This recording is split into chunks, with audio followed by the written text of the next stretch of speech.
1967. It was a toy fox terrier, and at that time, solid black was allowed. It isn't anymore, so you can see it's way back in the dark ages. I learned how to bark before I could talk.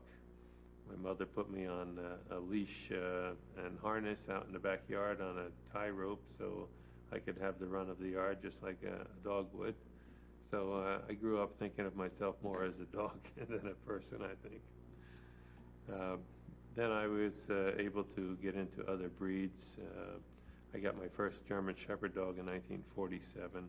I've had a number of other breeds in the meantime. When did you start showing your dogs? I started showing actively in 1966. That's when I moved to the Midwest, had some land that I could use for raising dogs, and I started handling dogs for myself and other people who didn't have the agility to get around a ring or the skill to present their dogs properly. What are your current qualifications? In dogs, a lifetime of experience, a scientific approach to study of dogs, worked with veterinarians. I had taken pre-veterinary courses. I was accepted into the University of Pennsylvania Vet School. So I've been associated with the scientific aspects of dogs for a long time, as well as handling, which concurrently ran with breeding, and a lot of experience gleaned from discussing dogs with further older experts in the breed. What experience have you had with the German Shepherd in particular? Well, that's a lot of experience. I handled Shepherds first and then added a lot of other breeds to my handling. In those days, we were licensed by the AKC. My experiences with the German Shepherd dog are worldwide, and that's something that I can say very few people do have. And that's one reason why the people in the German Shepherd world in the U.S. don't really understand what they have, because they have not gone overseas to look at what the breed is all over the world. And I was fortunate enough to do so. Having written the book on hip dysplasia, I was asked to lecture in various countries, and when they found out I was a judge, they asked me to judge as well. And in so doing, I was able to research the breed and all other breeds while I was in those countries. Can you give me a brief explanation of the creation of the German Shepherd?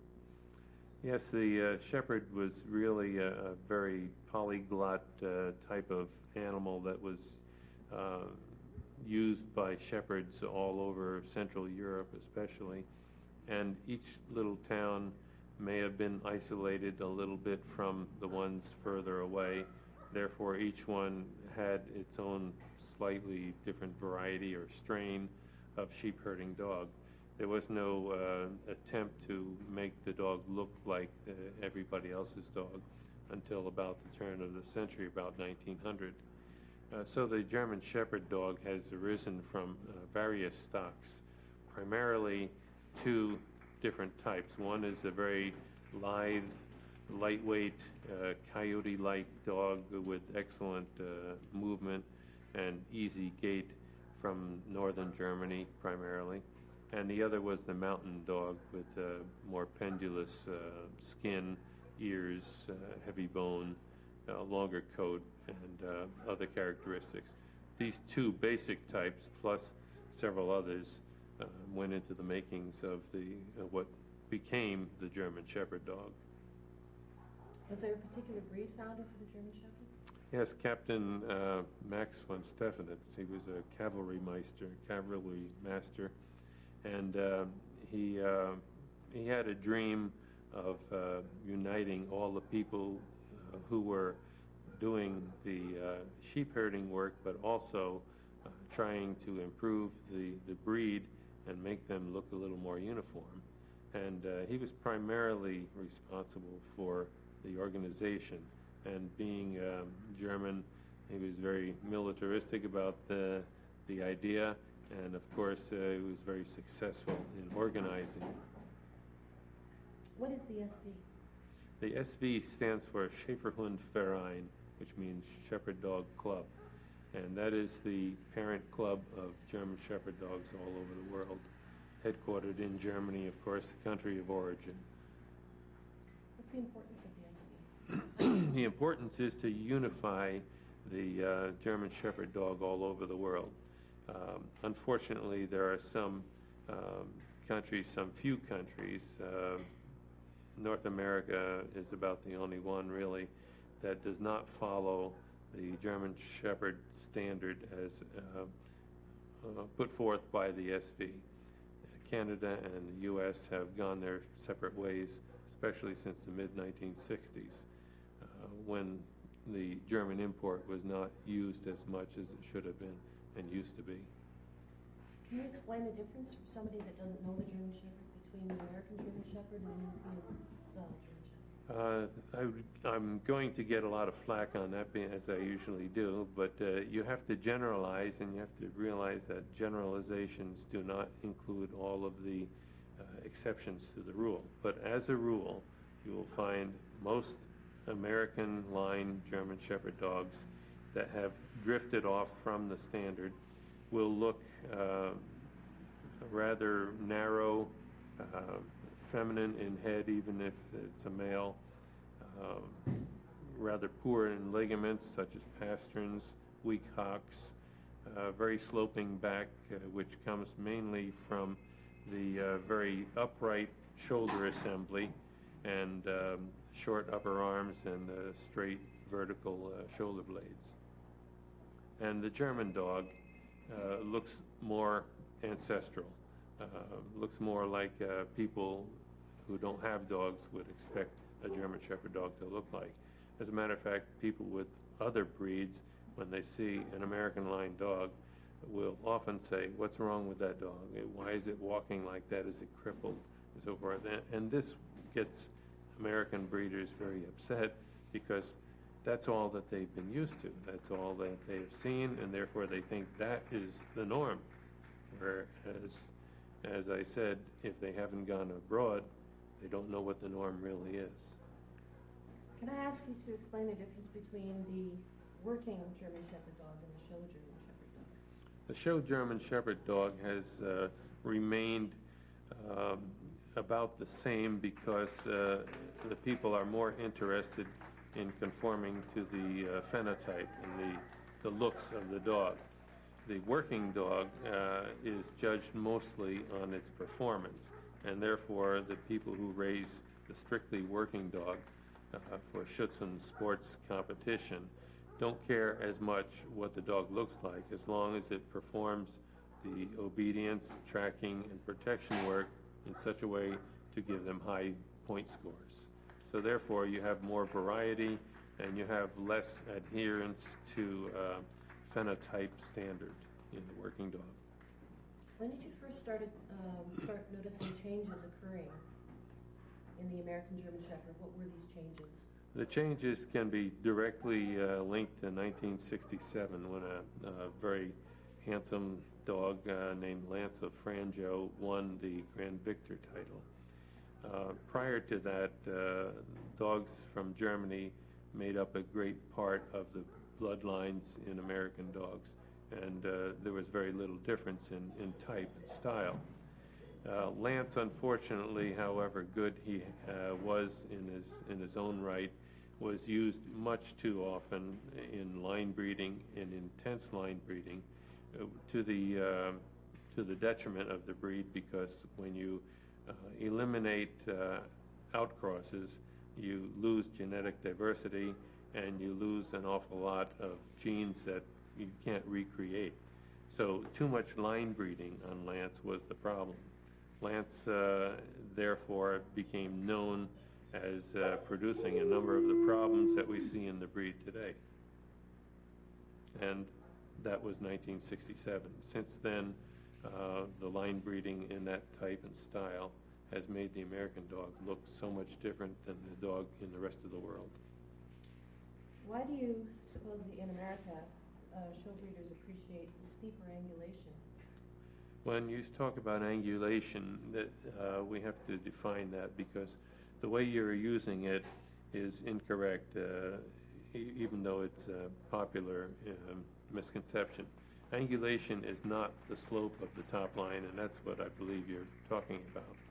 A steep slope in the top line is something that was a fad that came about as a result of some flashy dogs winning shows, and they happened to stand with their withers or shoulders very high because of their open angle in the front and lack of angulation in the front between the shoulder blade and the upper arm.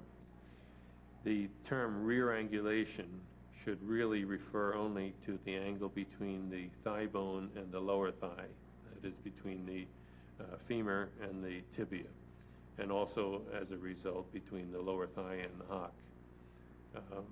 The sloping top line, as I said, was a fad. It caught on when people started line breeding too much on dogs with that characteristic, and the dogs also have the characteristic of a long stride because of that extra rear angulation in the stifle and hock area. Then, of course, people bred for that. Has there been any impact on the health of the dogs as a result of the sloping top line?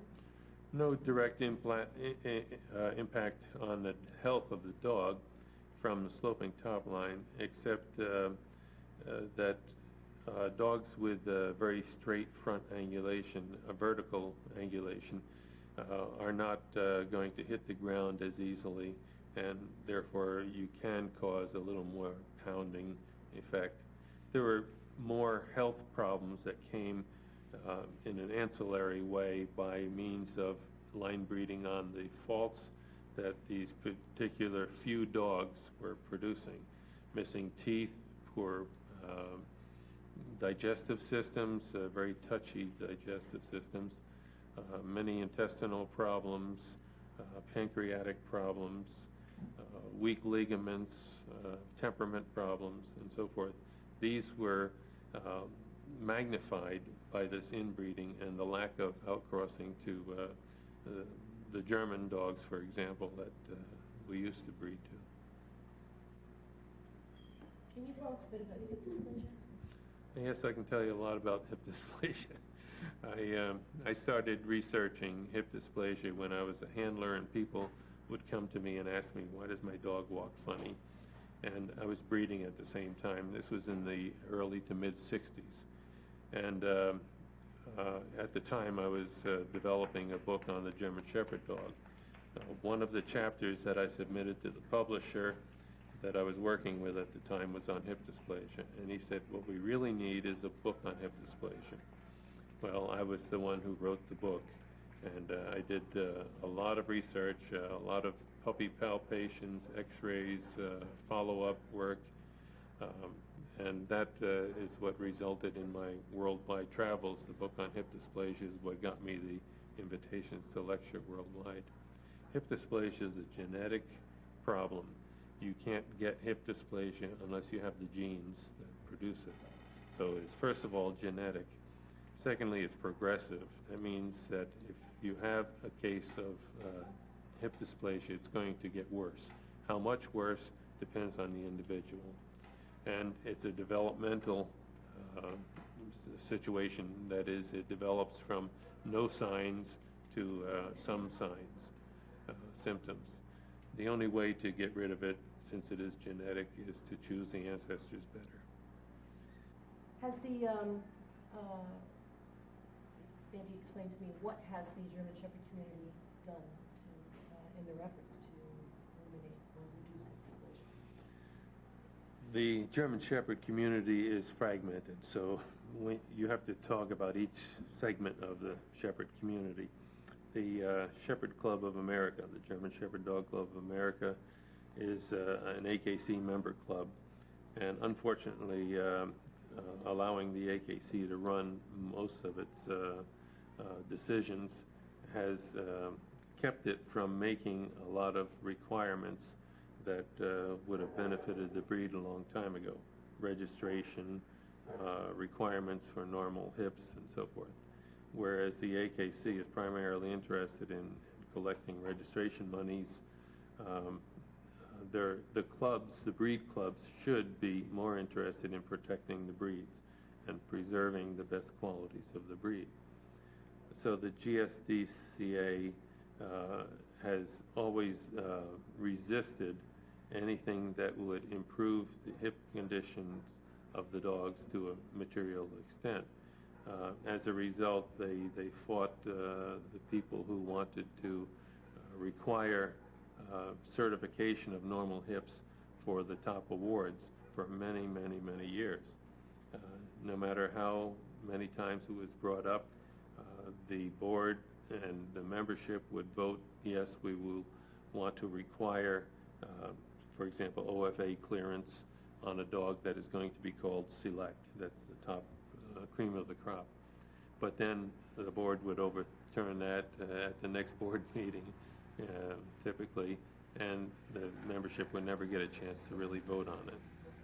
So the Shepherd Club has been dragging its heels in as far as health improvement in the dog, especially in hips. Can you tell if a dog will become dysplastic? Yes and no. You can't tell at birth, and you can't tell with certainty because it is a polygenic trait. And the more genes that are involved, the more environmental influences can change the expression of those genes. They don't change the presence of the genes, but they do change how the genes are expressed and how severe the cases would be, for example. You can't tell at birth because at birth all puppies look normal. The bones have not fully developed from cartilage yet, so you can't see on a radiograph what the skeleton's going to look like. You can have a pretty good idea if you know what the parents and grandparents are. So you are playing odds. If your parents and grandparents are dysplastic, the odds are very high that the puppies are going to be. If the parents and grandparents are perfectly normal, have excellent hips at mature ages, then your odds are that the puppy's going to grow up to have normal hips, or at least in a more normal range than a puppy with some more dysplastic ancestors. There has also developed in recent years, a decade ago or so, a technique to be more accurate in early diagnosis and prediction of hip dysplasia, and that is called the stress radiography method.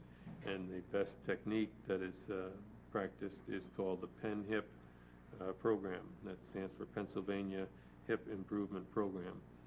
And this is where a dog will be put in the same position as a regular OFA type radiograph to see if there is any deterioration already in the hips. And then it'll be given a different position, whereas the legs will be spread apart and a picture taken to see if there's any latent laxity, any laxity or looseness in the hips that was not evident in the straight legs out position. And that is so much more accurate than the leg extended position that now we have a much better tool to find the dogs that are likely to become dysplastic later in life. We don't have to wait until they're a year or 2 years of age. We can tell before a year, down as early as 4, 5, 6 months with almost 100% accuracy based on follow-ups of 2 and 3 years of age. Tell me what you know about Tina and her study and studying X-rays. I met Tina over 30 years ago or so when I was handling in the Great Lakes area. We ran into each other at a lot of Canadian shows, especially during the summer, and some of the shows in the States outside of the summer. And she was getting discouraged with the looks and the changes in the German Shepherd dog in the latter half of the 60s. And she was also running into a lot of hip dysplasia because that's where her stock came from, the American German Shepherd dog. So she was trying to change things. She was trying to find a dog that was more to her liking than the direction the Shepherd was going in American lines. And she was also trying to find ways to improve the hips and improve the odds. And she came up with the idea, not original, but she latched onto it, of looking at litter mates as well. It's very important to know the genotype of the dog, and besides pen hip, the only other way you can tell anything about genotype is to look at the family members. So she instigated a program to look at litter mate X-rays. She called it LMX, and she had an early desire to improve the hips in her strain of German Shepherd dog at the time. Excuse me.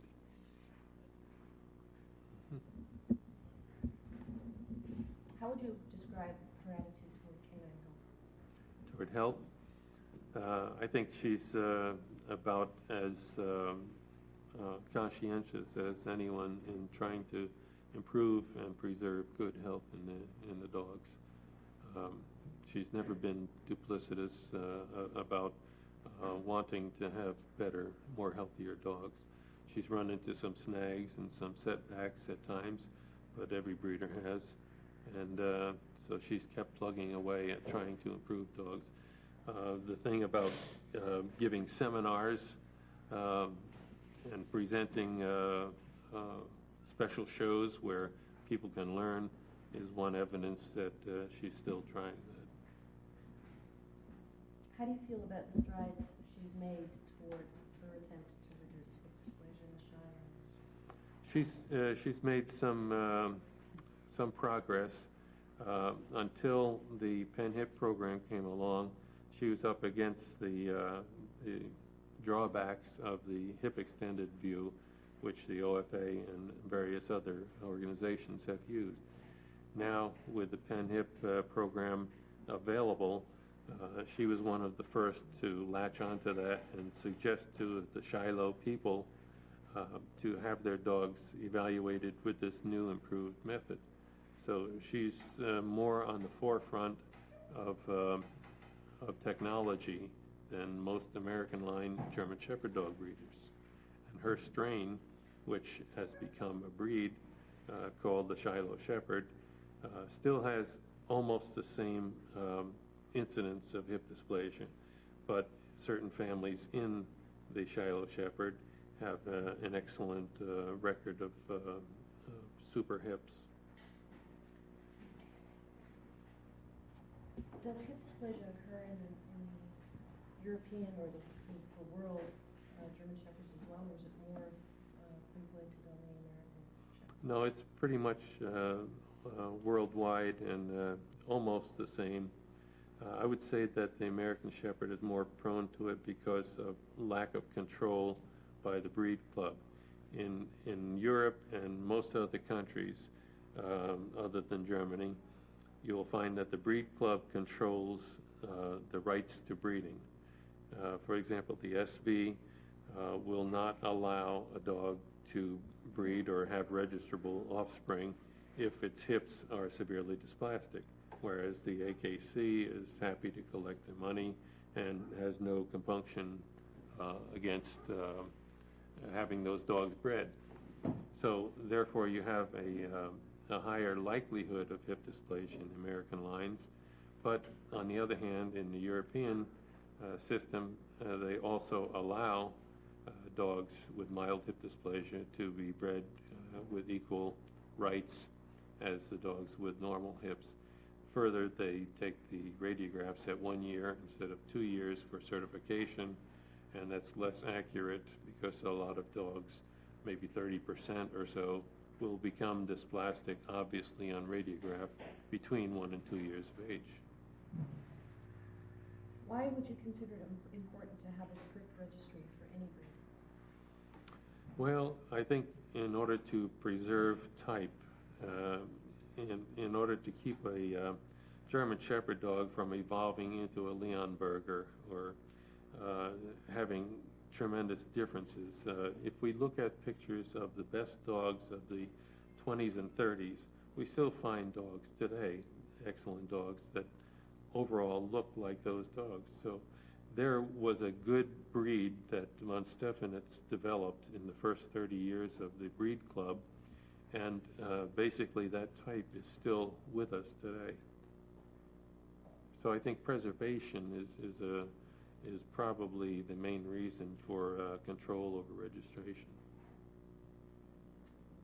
What is the weakest link in the quest to improve breed health in America? The weakest link, there are two in the field of hip dysplasia.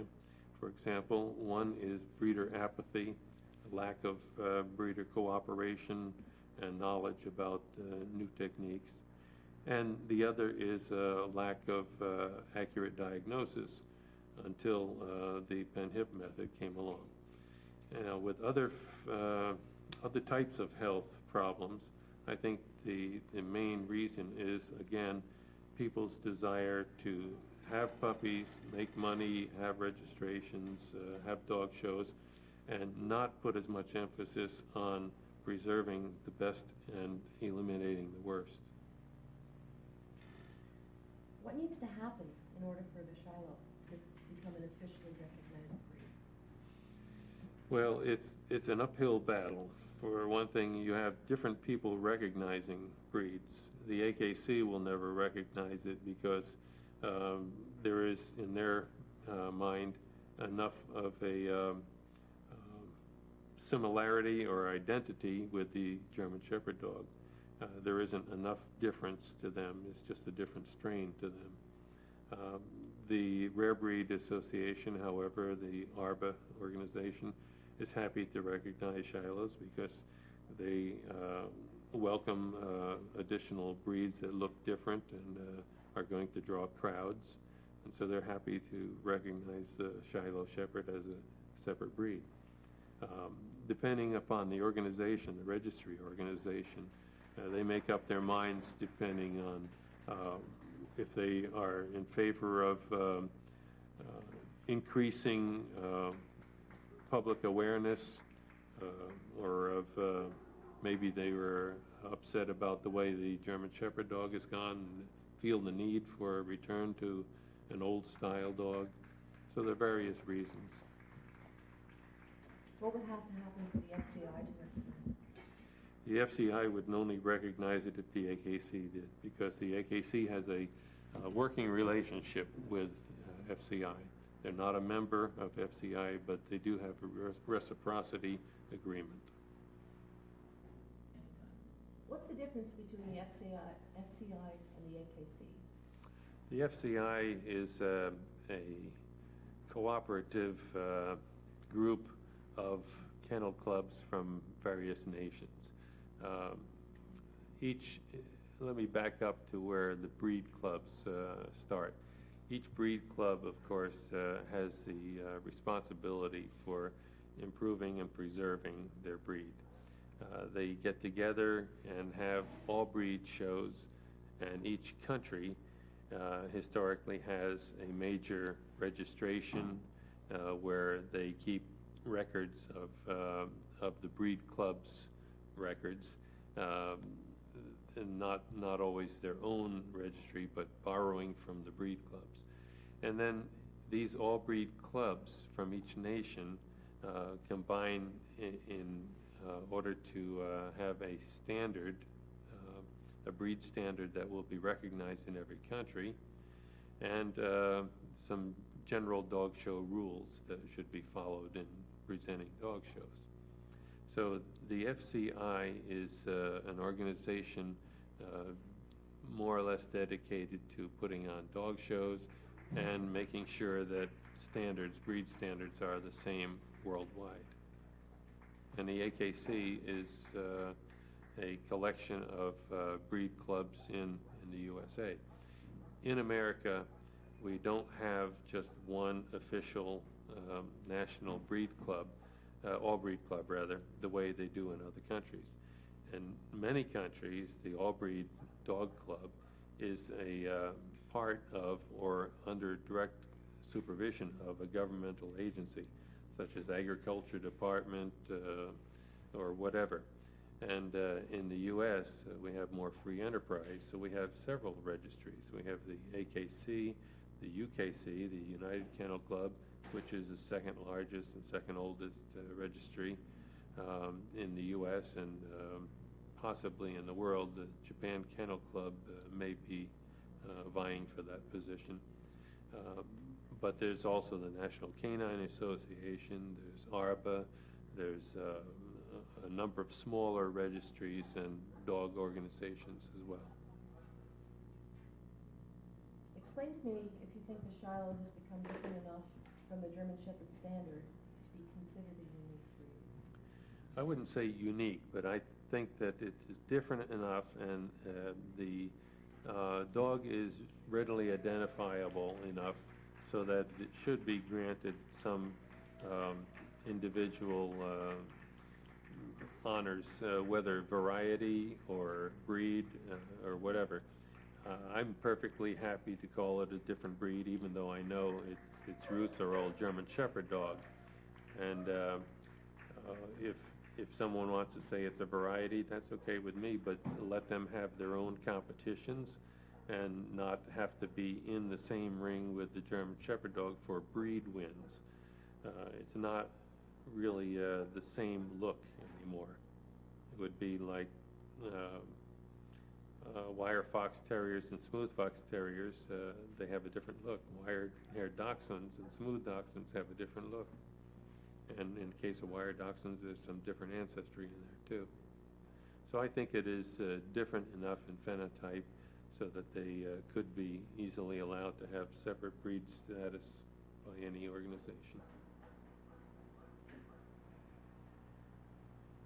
Tell me why the American German Shepherd could be considered equally different from the European German Shepherd. Equally different? In the sense that the Shiloh, what you were It describing, is different, yeah. is the standard for the American Shepherd is.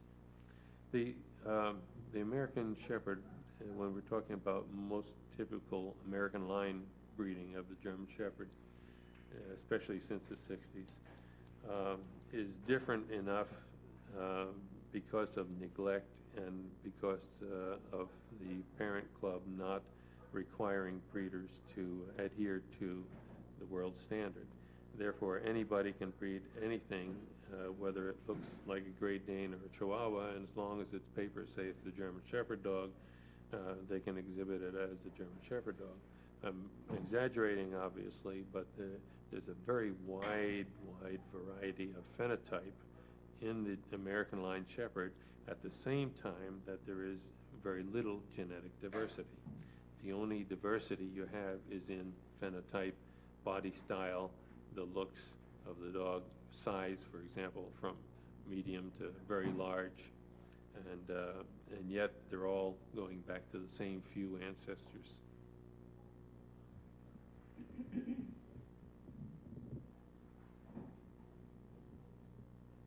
Could the differences in the European Shepherd, the American Shepherd, show dog, and the Shiloh, could that be compared to the Belgian Shepherd, the Tervuren, and the Malinois? Yes, in the U.S. We have two major registrations, as I mentioned, the AKC and the UKC. The AKC says that these are different breeds and they do not allow interbreeding. The UKC is more sensible and recognizes the fact that it is one breed with 4 varieties. You get the dogs from different parts of Belgium, and they were always have been interbreeding. They developed different types, the black dog, the mahogany dog, the short-coated dog, and the wire-coated dog, mainly because of geographical isolation. But still, they were allowed to interbreed. And if a dog came out wire-coated, it was called the Lacanois. If it came out solid black, it's called the Grenadal.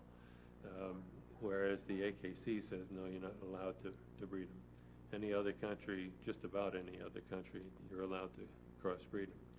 So these are considered varieties by AKC. They're the same breed, really. So you can see some similarities in the Shiloh, the European, and the American German Shepherd dog. Does there have to be an obvious difference in DNA to warrant being called separately? No, DNA really is not that accurate except to tell who the father and mother were. That's the greatest accuracy. There's a lot of similarity in DNA between completely different breeds. So that's not the best way to look at it. How has breed acceptance in an organization like the AKC affected certain things? Well, unfortunately, in most cases, it has made the breed deteriorate. Once the AKC approves, is their word, and my word is appropriates, a breed, the breed club no longer has the control and the say-so as to who is allowed to breed, whether this dog meets the standard of the country of origin, or if the dog is dysplastic, or if the dog has some sort of genetic fault which should not allow it to be bred. That's taken out of their hands once it becomes an AKC registered breed. So in most cases, the Border Collie, the Shiba, the Australian Shepherd, and so forth, once the AKC gets their mitts on the dog, it goes downhill. And only by numbers can the dog regain any of its stature.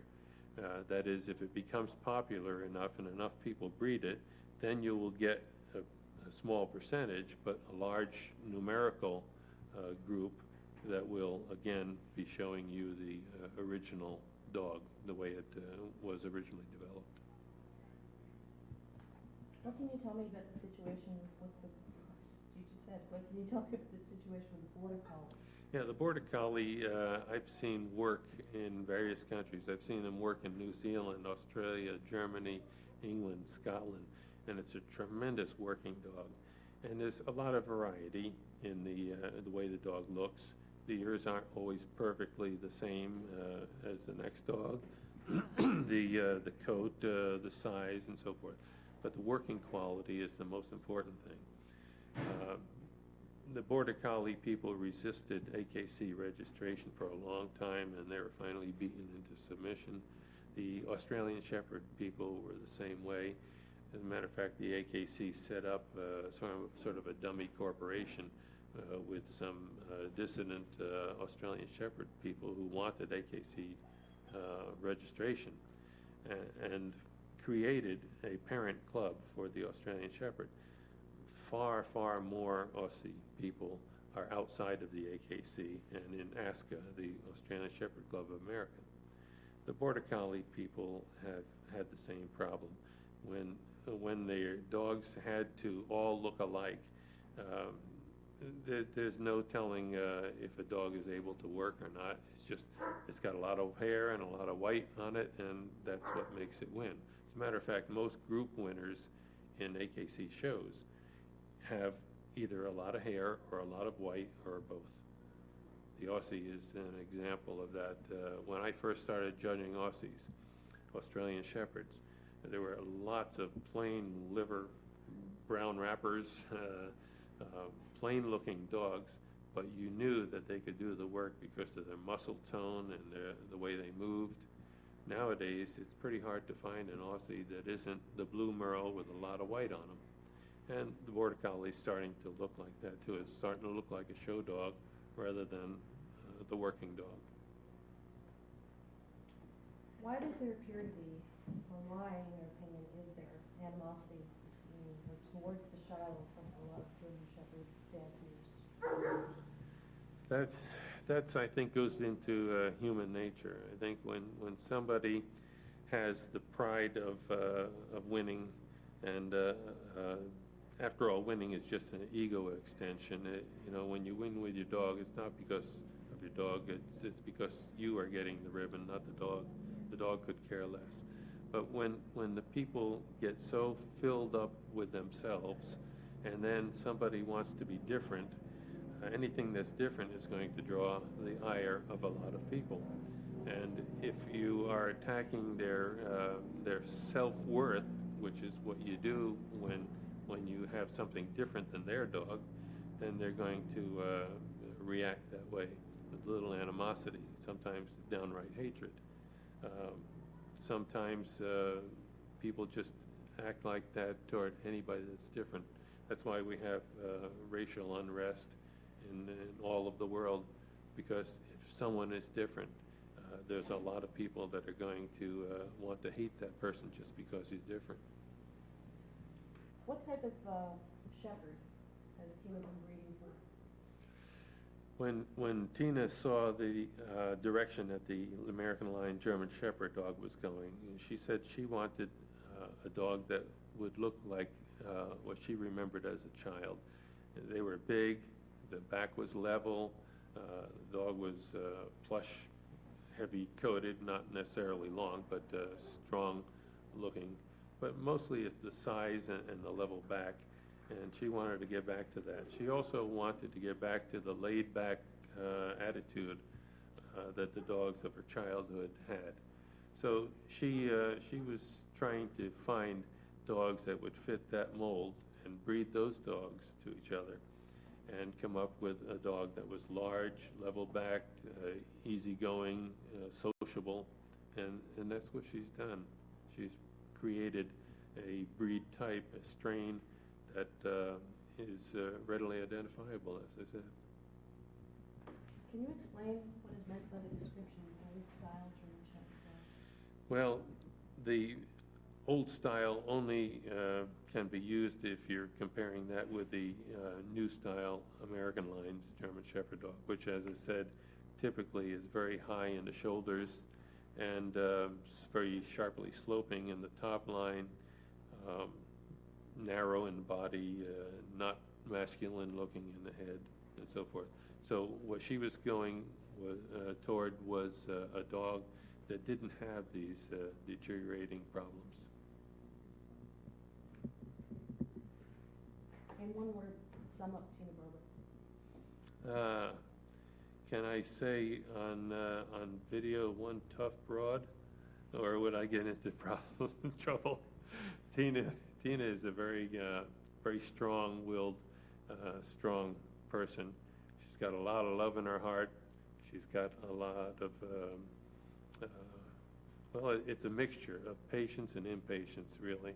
She's got that dogged determinism, which is related to patience, but she's also easily provoked, and if people really hurt her, she's going to fight back, which is a fighter, which is something you have to admire in people.